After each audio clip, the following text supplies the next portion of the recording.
Hello everyone, my name is Jen and welcome to the Book Refuge.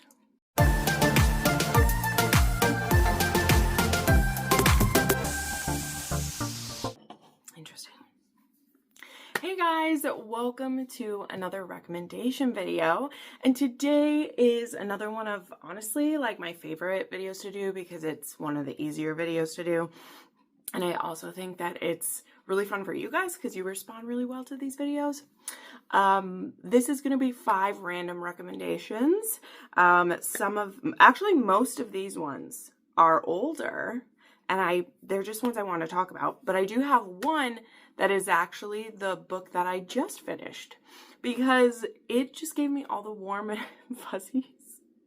Okay, not all the warm and fuzzies. Specific parts gave me warm and fuzzies. Let's say that. Because there definitely are ones that gave me more warm and fuzzies. Why do I say warm and fuzzies? I think it's our desire to want all things like comfy and cozy. One other thing I'm going to randomly shop. Look at this cool ring. I got this. You ready for it? You won't guess where I got it. I got this ring at the Hobby Lobby. Yeah, that's right. And it's cool. I've had rings in this style before. Actually, like the other ring I'm wearing is also a wrap ring. This actually came in a book box. I love this thing. I've worn it pretty much every day since I got it. But I've had a style ring like this before. I know this is so random. Sorry, skip ahead to the book reviews if you don't want it. Where it looks like it is made out of silverware, right? Like the top of a fork or a spoon or something. And I do have a ring that is actually made out of fork and a spoon, but it's very heavy because yes, if you actually make a wrap ring out of that, I bought it at the market in my town.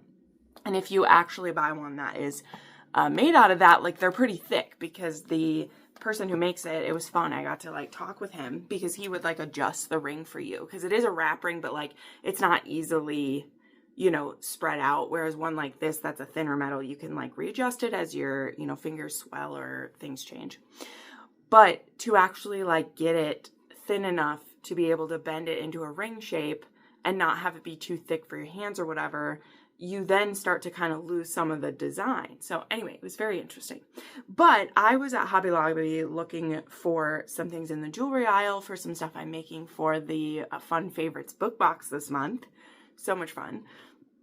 And I just saw this on their thing of like, you know, they have a bunch of different style of things. And this ring was just there among like different charms and gems. And it was only $2. And because of like the like metal that it's made of, it's not like turning my finger green or doing any of the things. And so I'm kind of obsessed with it. Also looks really good with my nails. I think I've shared this, but I've started doing gel nails at home. Just started doing it like 2 weeks ago. And I'm kind of obsessed with it because it's a lot cheaper. And honestly, like, yeah, it is a lot more fun to go in and get my nails done sometimes and do it. But when I do it at home, I can take my time and listen to audio and all that. So anyway, that I always talk with my hands anyway. And so I end up staring at my hands, and so I want them to look pretty. So anyway, okay, enough of that. We are going to go through 5 random reviews today. And like I said, one of them will be the most recent book that I read. So yeah, these are really all over the place. I kind of looked on my shelves and grabbed a few books. Like, honestly, I looked and I was like, what are some that I just want to hold that book up and talk about it again, right? These are the thoughts that go through Jen's head. Yes, she is a eclectic girl, and I didn't know what I wanted to film for today. And I was like, you know what? 5 random reviews. That is one I like to do when I'm unsure of where I want to go with it, because it does the main thing, which is get me talking about books. And it also can bring some back to your attention that I haven't spoken of or haven't had a reason to put them in a video, or ones that I just can't get off my mind. That's usually how they go for me. And so for this one, I decided to pull, this is an old steady favorite for me. And I just adore it so much. And yeah, it just feels good to bring it back out here. So this is Irresistible by Melanie Harlow. And this is my like origin book for her. It led to everything else I've read from her. And so I'm very nostalgic for it. And it's one that of course has its problems like any book does, but it also is just like has so many things that I love now. And when I look back at this, I had not read many books like this one at all. It was near the beginning of my age gap journey, shall we say, before I realized that that was definitely a must-have staple in my reading life.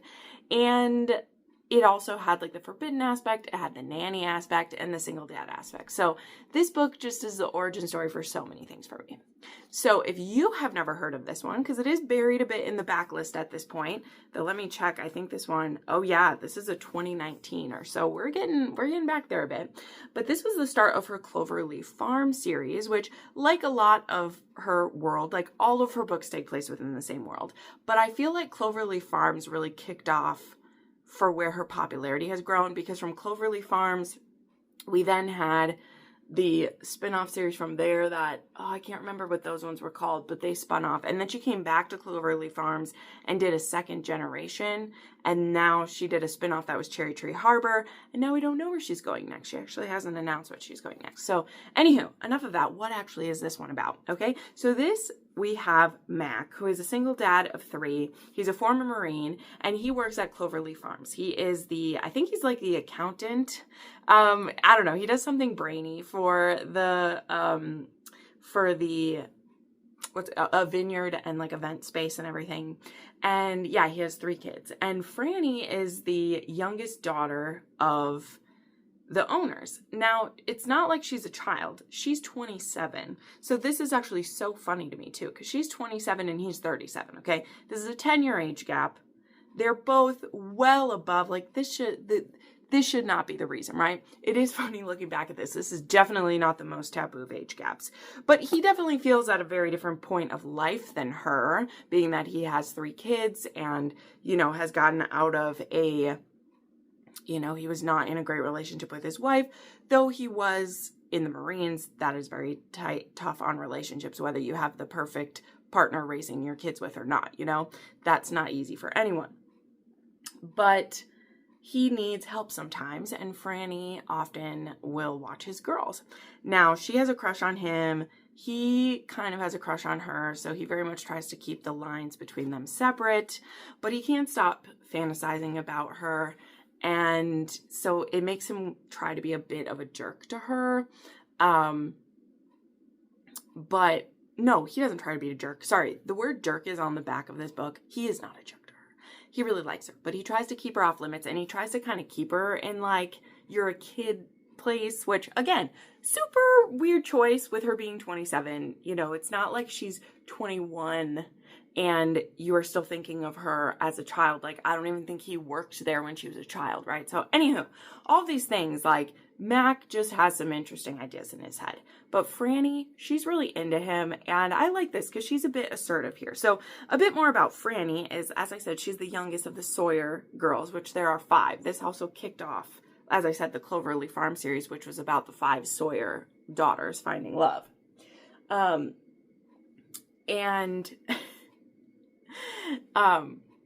And Franny, she had a heart condition when she was young. I mean, she still has issues too. So she was babied even more by her family, and they're very protective. So she works for her family business, and she also will sometimes nanny for Mac. And things really start to heat up between them. And then there happens to be a snowstorm one of the nights that she's been babysitting, and she ends up having to stay over, and things finally heat up. And then this becomes a bit of the back and forth of Mac feeling ashamed and her being like, I'm an adult, we can have what we want.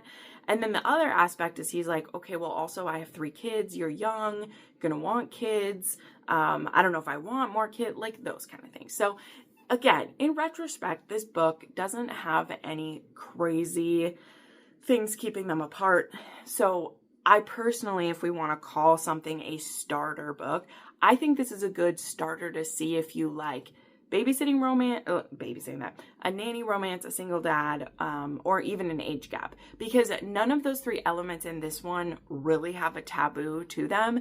They are a little bit forbidden. She's also the boss's daughter. But there's no I'll fire you if you like her. There's no, you'll go to jail if you like her. There's no stakes beyond Mac's own moral code and a bit of his stubbornness, okay? So anyway, I love this. So I love the three girls. Again, if you like family sagas, like this is the place to start, in my opinion. Again, other series of hers connect to it, but to me, this one really kicks it all off. And again, that's probably because it did kick it off, because if you like this and you like her style, there are audiobooks for all of these, by the way, all of her stuff does. You can read this series, read into the second generation, read into Cherry Tree, Harbor, and then also the side quest to, what is that series called, for crying out loud? I don't know, but the one that starts with, like, Drive Me Wild, that takes a little side journey too. But the second gen, most of them actually involve, Franny and Mac's children, which is cool. Like, my favorite one in the second generation is about one of his daughters, Tempt, which is the last book in this series. So anyway, I just wanted to bring this one back to some new life. I also adore this cover. I do have all the original couple covers. And this is the one that when I met Melanie Harlow, when you travel to a book event, you have limited space in your bags usually. But this was one that I had to have it signed by her.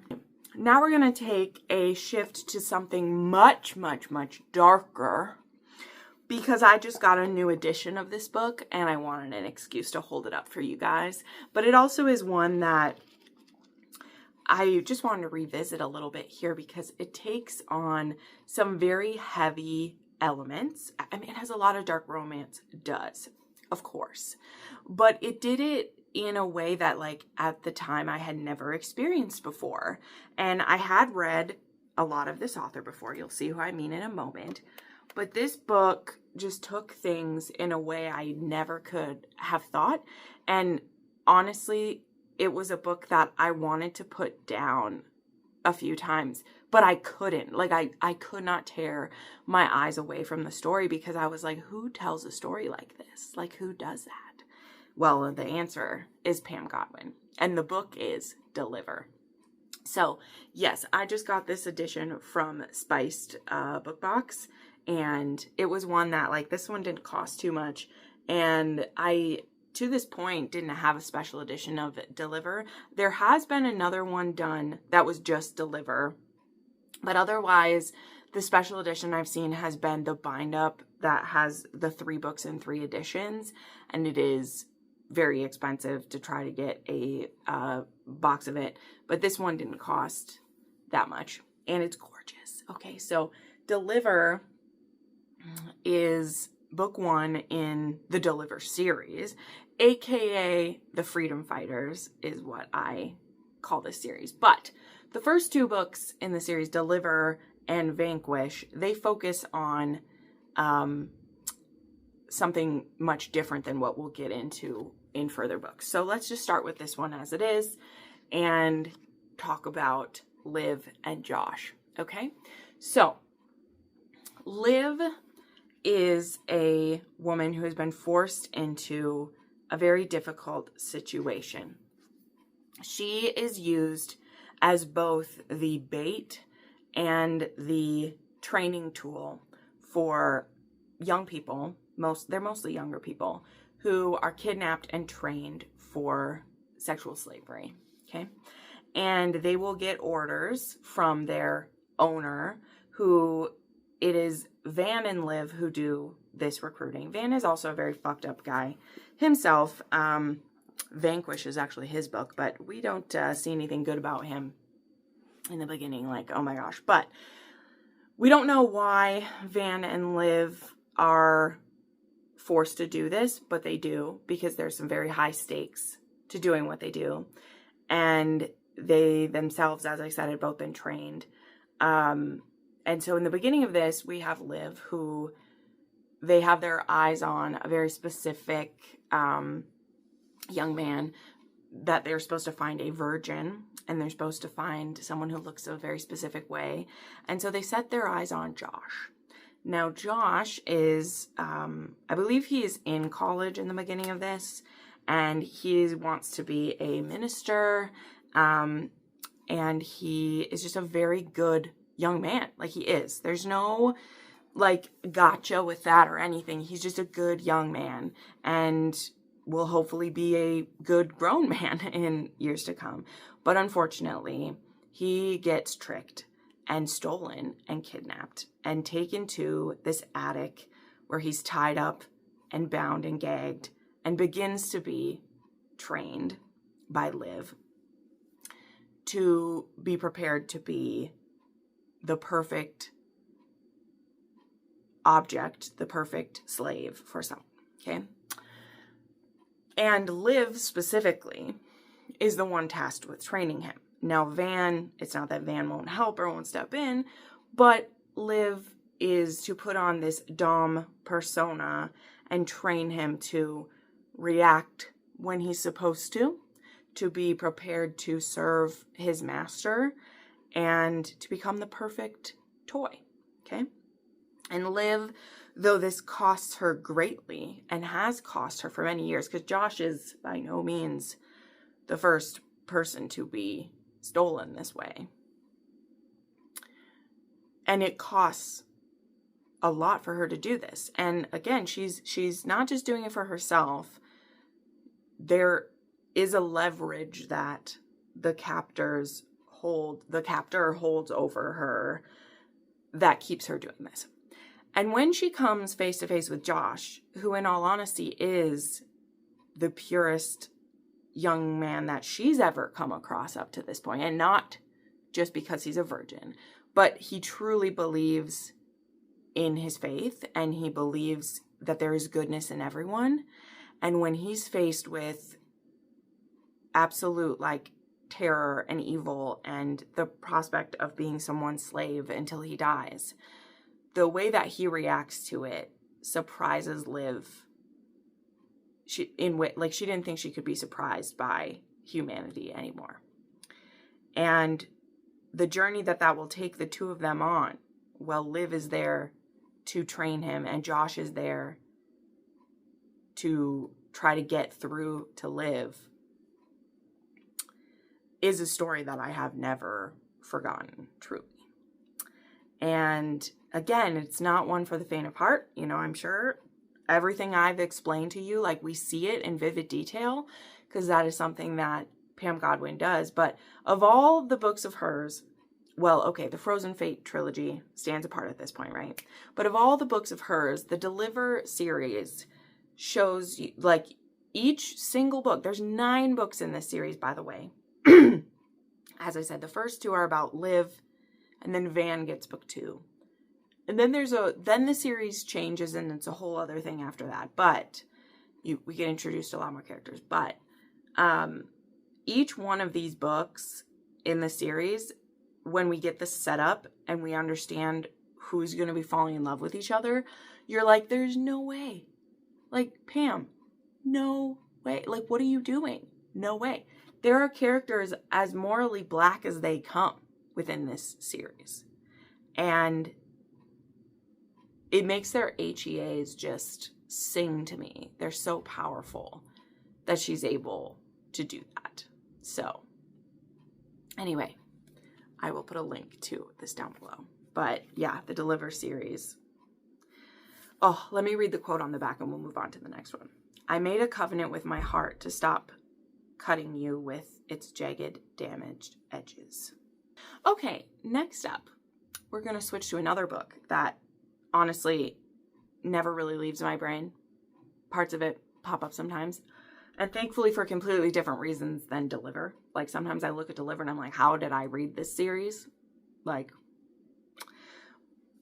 this is a much quieter story and very moving in totally different ways, okay? So this is called Worth the Fall by Claudia Connor. And this is a single mom who's pregnant. She currently has 3 children and is pregnant with a 4th one. And she's recently been widowed. When she comes across Matt McKinney, who is a active military man. He's only on this vacation because he's kind of been forced into it. There's been some rough stuff that he's just lived through, and he has to take a mandatory leave for a certain amount of time. So he agreed to go on kind of a mini vacation with, I think it's his cousin. I don't even know. but he went with, and he doesn't really want to be there. And this little football gets thrown across his path. And does she have 4 kids and she's pregnant with it? Now I don't remember because it's literally not written here and it's been a long time. But I can't remember. But she either has 3 and is pregnant with 4, or she has 4 and is pregnant with 5. But either way.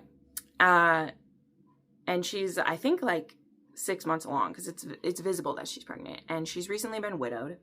And the husband that she had was not a bad guy, but he didn't really they weren't really connected. Like, she was happy because he gave her children, and she wanted children because she wanted a family. She has been orphaned, basically, lost her parents when she was young, I think she was with an aunt or someone after that, and then she was alone. And so when she was young and had kind of caught the attention of this guy who she ended up marrying and having these kids with, she wanted the children. She really did. And so she's sad her husband's gone, but he worked away from the home so much, she didn't really miss him much. Like, it hasn't been long, obviously, since he's died, because all of her children are his, and she's 6 months pregnant, so obviously he hasn't been gone that long. But then Matt, brings this ball back and is like, hey, here's your kid. And she's like, I'm so sorry. And he's like, no, don't worry. And he ends up hanging out with them that day. And then that evening when he's going to dinner with his friend, they run into her again, and she's there with the kids trying to feed all of them, and he joins in again, and he just feels drawn to her. And he's from a big family, and kids aren't really foreign to him or anything, but he feels so strong to her. And so they're at this beach, at this vacation, and he kind of just ends up being a part of it with them. And it's almost foolish because they're only going to be there for a week. He will be going back to his work, and she will be going home to be a single mom and be having another baby. And, she really just doesn't need to be longing for a man who's not there. She's like, I kind of did that for how long? And I don't want that again. But there's something about these two that is just, again, they're so drawn to each other. And also, she and these kids are so hopeful and fresh to him, to this, bit of a jaded soldier at this point who, of course, he's carrying a lot of burdens because of that, is very weighed down because of a lot of that. And there's just something, the hope is so renewing to be around all these kids. And what to me made this story so perfect to me is that as Matt is getting to know Abby, he's not just falling in love with her. He falls in love truly with her family, with her stoic oldest little girl, with her wild little boy who's the one who wants to play football, with, the youngest one who will never remember their dad at all and will very soon start to see Matt as that person in their life. And the other beautiful side too is as Abby falls for Matt, she will eventually meet his big family that he has. And that family could be everything that she needs. As I said, she doesn't have any family. And to be welcomed into Matt's family that is just teeming with life and love and people to help and hands to hold babies and hugs to give is just, this book is just pure joy to me. It truly is. That doesn't mean there aren't hard things in it, but I found myself crying with joy so many times in this story just because Abby is so happy with her kids. She's found family with them. She has family with them. But to have and find community and love in his family is just as wonderful as falling for Matt as well. So anyway, that was a very touchy and feely of me, but I really I really just loved them together. It was really beautiful. I just love pulling this one out, okay? Because I think it's so fun. And in a world where in a romance world where there are so many retellings of like Beauty and the Beast or Cinderella, even Red Riding Hood, or Romeo and Juliet, I feel like we can easily name a whole bunch of those. One of my favorite, like, classic retellings, let's say, that's not so much of a fairy tale, but it's of a, like, classic that people, I guess, kind of see as it, is actually Tarzan retellings, okay? And there are a few. I've talked about them in other videos. I won't go into it now. I don't have enough to make a whole video about them, but I've put it in other retelling ones that I've done, because there are a few. This one literally is a Tarzan retelling by Emma Castle, and I think it's a pretty good one. I also think that if you've seen the Tarzan that has like Alexander Skarsgård in it, like it does also kind of feel like that version of it too. Just for, let's say, the backstory of the hero and everything. So in this we have Eden Matthews, who, and also this takes place in like present day too, instead of like a historical sense, right? So we have Eden Matthews, who's actually on this photography trip. And she's in the heart of Africa, and the group that she's with get attacked by poachers. And everyone that she's with gets murdered, and she's next, probably going to be raped and murdered. And this wild man literally swings in and kills her would-be murderers and sweeps her up in his arms and takes her back to his home. And he doesn't really speak at all. He has, of course, all the Tarzan characteristics and everything. But in this case, she is like, okay, well, this man just didn't end up here accidentally.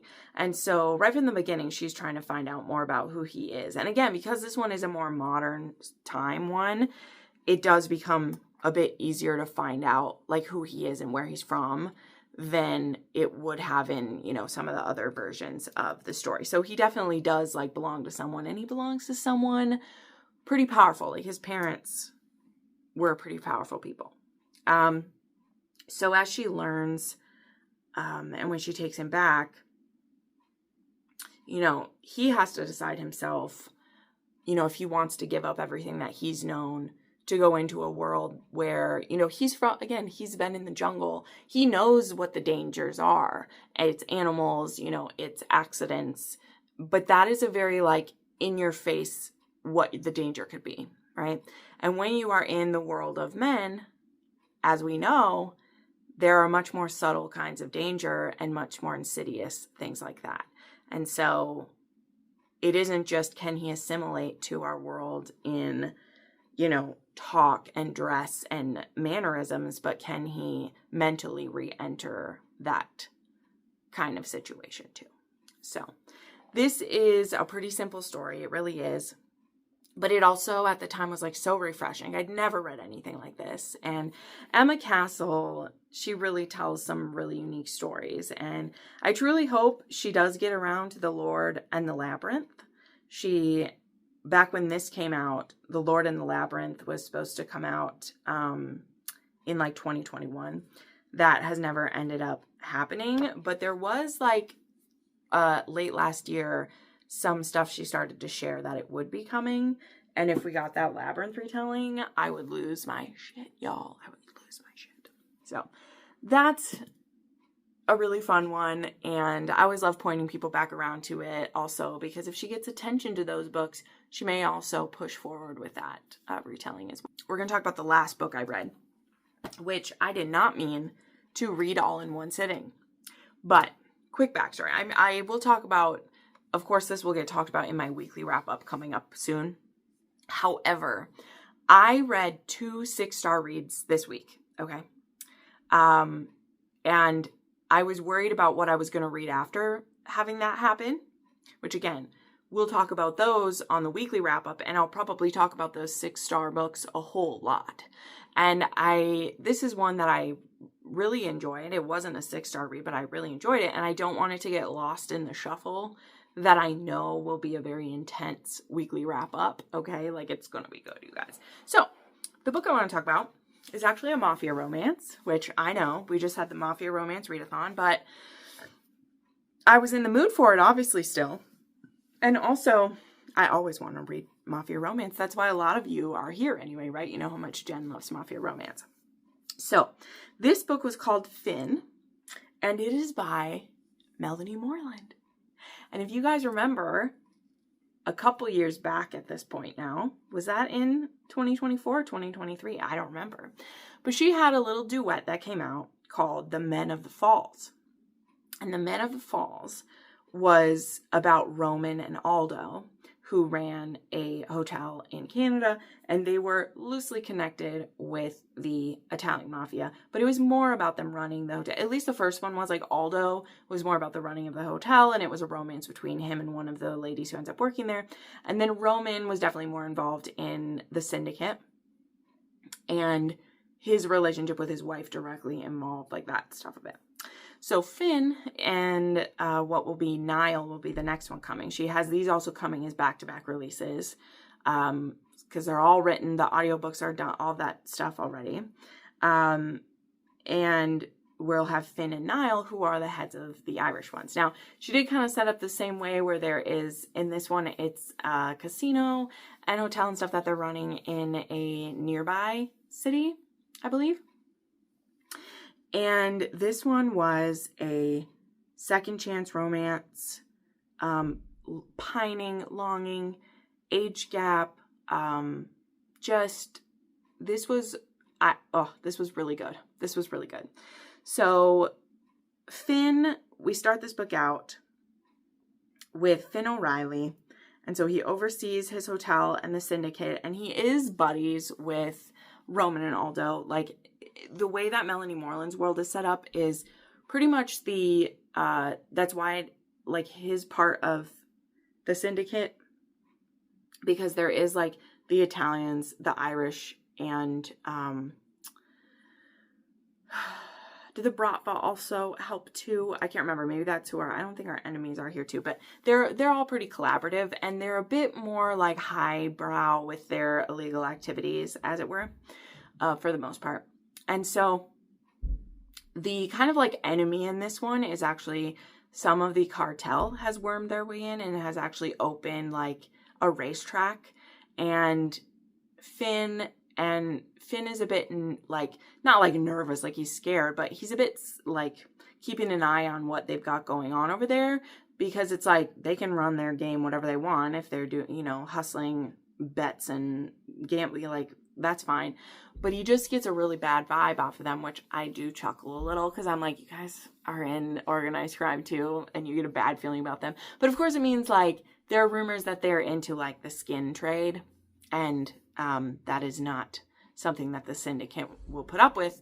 But they also aren't ready to quite start a war. Like, again, things have been, like, pretty quiet because they keep things in line. They run, you know, there's still, like, the drugs that get run and the money that gets run, but it's all, everyone's very civilized about it and everything, right? So there hasn't been a lot of drama, which in some cases means that, you know, maybe things have gotten a little soft. Let's just say. But we have Finn, and how else do I say this? We have Finn, and he's obsessed with Una. Let's just say it. So there's Una Murphy, and she works in his hotel, and he has loved her for years. And we quickly discover that they both were in love at some point. This isn't just him pining for her. They were in love, and something pulled them apart, but he still does so many things are for her. She sings at his hotel on the weekends. He has made it so she can work at any of his hotels that she wants to hone her craft. She wants to open her own hotel someday. She's been earning money to do that. And he wants to make all her dreams come true, even if he can't be a part of them, you know? So he will do all these little things for her, and continually kind of make it known to her that he's just waiting for when she's ready. And we discover from her that she doesn't want to stay a part of the mafia. That's what took her dad. That's what, has controlled her life. And she wants to get out of it. And though there was a time where she loved Finn, things went badly then. Not between them, but it became clear to her that she could not handle being with someone who ran the syndicate and where she would have to be around this her whole life. So they're split up not because they had some big fight or, there was no breakup that was like a miscommunication or a big fight. She literally is just like, I don't want to be in this life. I can't. And he's like, okay. But also, I'm going to be waiting. So this book, we start this book at like this stalemate, but it gets unraveled slowly. So let me tell you, this book does have flashbacks that do come out to us through the story. Okay. But how do we do it? And why is Jenn okay with it when every other week I'm complaining about how a second chance romance does flashbacks poorly, right? Well, the way that this one does it is she introduces the pertinent scenes to the story that we need when we need. They're not separate chapters where we're in the past. It doesn't say Una 5 years ago or Finn 5 years ago. They just have an interaction with each other and then they stop and they're like remembering a scene. And then we go back to what's happening. And that is my favorite way to have flashbacks, by the way. Like, I do, because you're giving me what I want when I need it. And then we get back to the story as a whole. We're not taking chapters aside and having them like, why are we having this flashback, right? This is literally they're remembering things about their relationship when we, the readers, need to know it, okay? So to me, that made a lot of the difference up. And it means that in the beginning, you're really compelled to keep finding out like what happened between these two, right? It's not giving us the flashbacks telling you need to know this, and then you are waiting for like, well, why did you do this? Like the author is showing it to us when we need to see it. And I loved that about this one. I really did. So kind of our like catalyst for some of this is that Una has an older brother. Okay. And as I said, she lost her father to this life. So Una's father was a guard for Finn and he ended up getting shot and killed. And the only thing he asked was that Finn look out for his kids, make sure that they do well in life. And Finn was like, you've got it. That is when he died was actually when Una and him first had some interactions. Now Una's older brother, I think Brian is his name, is an absolute shit show, okay? And if there is one weakness in this book, it is the brother. He's used for 90% of our drama in the book, and it's very repetitive what the brother does. It's not the very same thing every time, but like it is, though the cartel stuff is also there. And if you did read Roman or Aldo and Roman, these cartel people are also connected to the ones who were going to, sell his wife into things. So there's some connection with that. And yeah, so the brother to me is the weakness in this book. And it did keep this one from being a 5-star just a little bit. But overall, I loved this pining romance. And as I've shared before about Melanie Moreland, hers are very romantic to me, very longing, very sweet. Like the way that Finn does so many things for her. All these little things that he does, the way that he has changed parts about his business to accommodate her, it's all very clear that he's just waiting. And there comes a point in the book that I'm not calling it a fuck it moment because to me, it's much more well thought out and serious than that. There's a point in this book where, because he continually is like, whenever you're ready, and she's like, it can't be. And he's like, okay. And he'll back off. There comes a point though where he's like, I'm done with this. And she's like, oh no, I don't know if I want him to be like, she realizes certain things about herself, and he's like, no, I'm done with this. Like, we're supposed to be together. I want you. So we're going to have a talk and figure out how we can make it work. Like, I'm done with this. We're done with this. And to me, that was Finn's fuck it moment. And I loved it. Like, so much about this, honestly, was written very mature, where, like, the arguments that they're having about his life and what she wants, like, they're very reasonable. Like, honestly, some of her things she was saying, like, not everything she says is perfectly reasonable. Like I said, some of the stuff to do with her brother, I'm like, bitch, cut him loose. Cut him loose. But a lot of the things she's bringing up is, it's like, you know, if I was falling for a criminal like that, I would probably feel these two. And the things that Finn says and the things that Finn does, I would probably also be wavered a little bit. Okay, that's what I'll say. So anywho, that's probably enough for now. You know, this one is out on the 22nd, so it is another week until it's out. But as I said, I had back-to-back 6-star reads, which blew my mind. Again, we'll talk about those this week. And I had the advanced audio of this, and I was like, I just gotta, as soon as I finished those 2 books, I was like, I just gotta get into something, and I need it to not be just a regular contemporary. I need to shift genres. And honestly, like, everything I had lined up were contemporaries, except for this one. So I was like, all right, this is the one we're doing. We're jumping into Finn. And I sat at my puzzle table from 7 p.m. to 1 a.m. finishing this, listening to it. So I did not move. So I really liked it. If you liked Aldo and Roman, you 1000% will like this. Roman and Val and, Aldo and Val and Roman and his wife are also in this. Roman is actually a really big supporter to Finn, you know, because they are like equals in the syndicate, as it were. So that was really great. So yeah, this is book 1 in the Irishman duet. It's a standalone romance for these two. And we do see the setup for Niall's romance. We meet the woman he'll be with at the end of this one. And I was like, I'm so glad I only have to wait a couple weeks until I get the arc of that one, because I immediately need it. Like, I need it right now. Okay. You'll see it. So yeah, those are my 5 random reviews. Quite the gamut run today.